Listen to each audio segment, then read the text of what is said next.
Down with Africa Talks, Dr. John Gathegi. Today, speaking about the 2008 U.S. presidential elections, you said when President Obama was sworn in, there was a certain euphoria among Kenyans and Africans across the continent.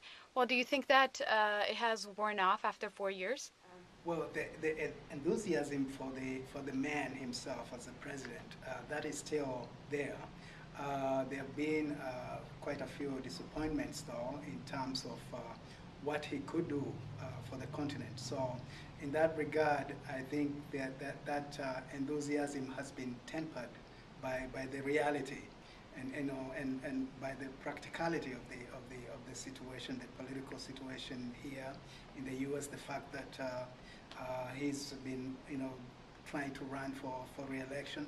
So that kind of has brought people back to their senses. So, comparatively speaking, how would you describe the excitement level now, like in 2012?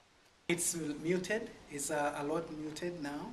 It's not as exciting as it was at the time. I mean, this was the very first time that somebody of an African descent was going to be a president of the United States. Well, he's already been the president of the United States, so there's not that novelty is not there this time.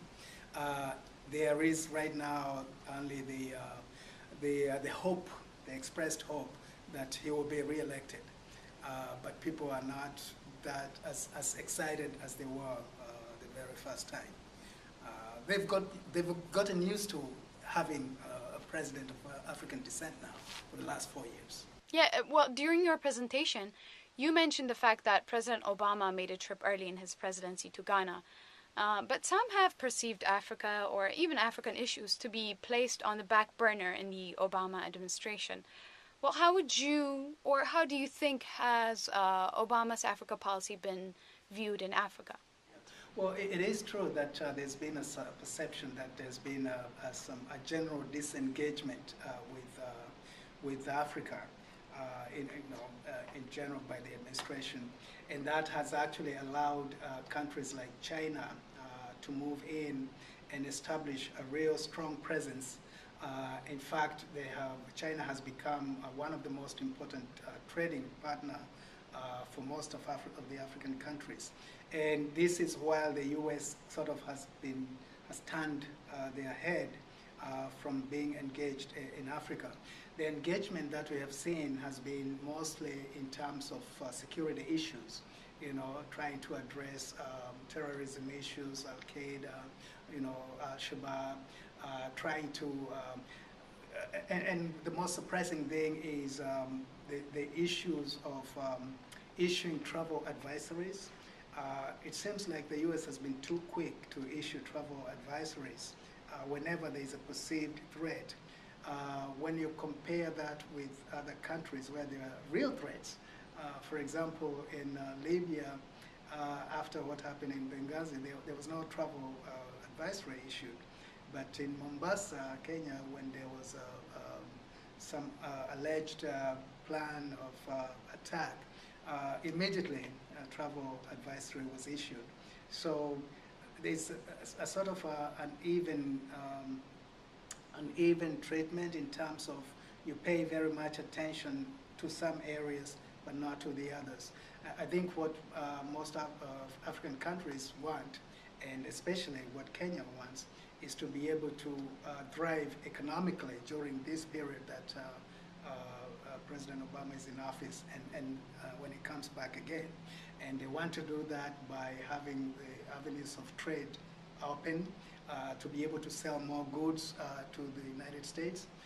There's the AGOA thing that was passed quite a while ago, but that hasn't translated into African countries really exporting goods to the United States for various reasons. And I think this administration could have done better, and I hope that it will do better next time in terms of trying to facilitate that two-way traffic in economic goods between African countries and the United States. Well, that's an interesting point of view because economic partnership between the United States and Africa is not usually talked about. In fact, during the last presidential foreign policy debate, Mali was mentioned several times, I think 4 times, in relation to terrorism and the rise of Al-Qaeda linked groups in the continent. Well, does it worry you that Africa is not seen as a viable issue in foreign policy talks?